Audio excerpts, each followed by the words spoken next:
Talking about today. Yesterday's rainstorm. It's come and gone, but check it out. Another one's coming. However, this is the big warning. It left the roads with a lot of rock and scattered debris. Last night's downpours were rough for some drivers who got stuck in the flooding waters. One woman got stuck near Sahara and Lindell and had to wait for a tow truck to get her out. Straight, and I was going to go that way. The fireman didn't let me go that way. He should have put more caution signs over there. I would have been in this mess. Okay, speaking of caution signs, this is something everybody listen up. Nobody wants to be in this situation, but to make matters worse for the going forward for stranded drivers, Nevada lawmakers recently passed a law that went into effect July 1st. If you go around a barricade, or in this case, she had ignored the firefighter, you're going to have to pay for your own rescue. If there's a barricade or a sign that says don't go through flooded water, the driver who's stuck could end up paying up to $2,000 to get out of the mess. How do you feel about that? Should drivers have to foot the bill for rescues? What do you think?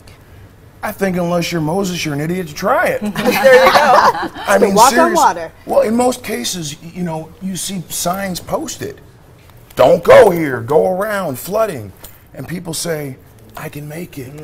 You're not in a boat, people, you're in a car. Right. And then the costs get passed right on down to us as the taxpayers. Right. Well, here's a question. Do you think the city is doing enough to fix the streets and to make sure that our landscape is right so that there isn't flooding? This isn't something that is new, this weather. Well, here's the thing.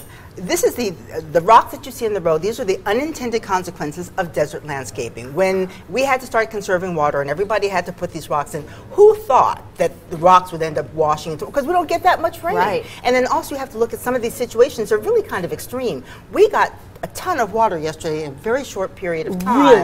Really quickly. So I don't know what else they can do. That's Mother Nature. That's not on the city or the There's town. runoff every time it rains here in the valley because there's no drainage on the side streets. Like if you go to another state, usually there's a bunch of drainage and everything gets sucked away somewhere else. But here, that's not the case.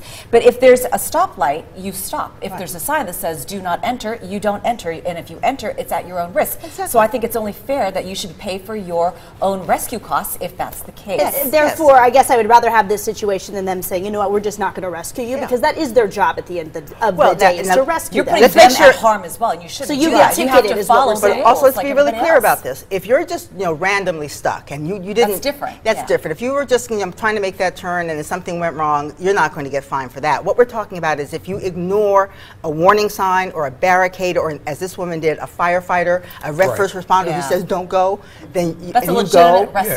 Right. It's like getting a ticket. You go over the speed limit, you're gonna get fined. Well, you're willfully and intentionally disregarding. And you're putting the rescuers at harm when you do that. So $2,000. That's incredible. What do you guys think at home? Who should foot the bill for flood rescues? Share your thoughts on our Valley View Live Facebook page, or hop on Twitter or Instagram right now. Our handle is @ValleyViewLive, and be sure to use the hashtag VVLive.